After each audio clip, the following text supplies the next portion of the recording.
Assalamualaikum warahmatullahi wabarakatuh. Perkenalkan, saya Mariska Bisri Andika dengan NIM B1B12302. Di video kali ini saya akan mempresentasikan makalah tata kelola keuangan pemerintahan dengan judul tipe pajak dan dampak pemungutannya. Yang pertama yaitu pajak langsung dan pajak tidak langsung. Pajak langsung ialah pajak yang beban pajaknya tidak dapat digeser atau dilimpahkan kepada orang atau pihak lain. Sebagai contoh dari pajak langsung ialah pajak pendapatan, pajak kekayaan, pajak perseroan, pajak rumah tangga, perponding, pajak dividen, NPO, dan lain-lain. Sedangkan yang dimaksud dengan pajak tidak langsung menurut interpretasi tata usaha negara adalah pajak yang pemungutannya tidak dilakukan berdasarkan atas surat ketetapan pajak atau KAHIL dan pengenaannya tidak dilakukan secara berkala. Pemungutan atau pengenaan pajak tidak langsung pada umumnya selalu dikaitkan dengan terdapatnya suatu transaksi, tindakan, atau kejadian. Yang kedua yaitu pajak langsung dan pajak tidak langsung sebagai penerimaan negara. Di Indonesia, penerimaan rutin atau penerimaan dalam negeri berasal baik dari pajak penerimaan dan penerimaan bukan pajak atau yang disingkat dengan PNBP.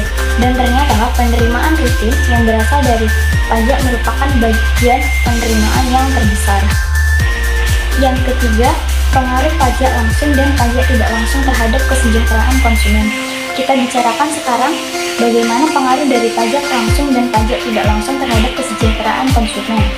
Kita misalkan saja pajak penghasilan sebagai pajak yang mewakili pajak langsung dan PPN atau pajak penjualan sebagai pajak yang dikenakan pada setiap satuan barang yang dijual sebagai pajak yang mewakili pajak tidak langsung.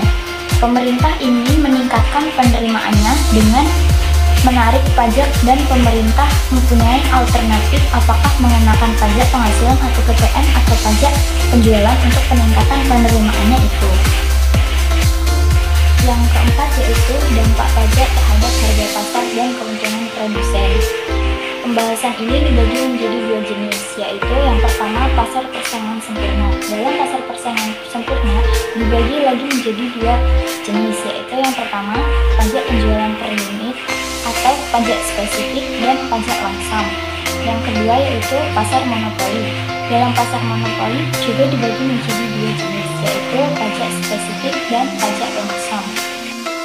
Yang kelima yaitu kesejahteraan yang hilang karena pajak. Semua cara pembiayaan pengeluaran negara termasuk pajak pasti menimbulkan beban. Dalam beberapa hal, suatu pungutan pajak akan menimbulkan beban yang lebih berat dibanding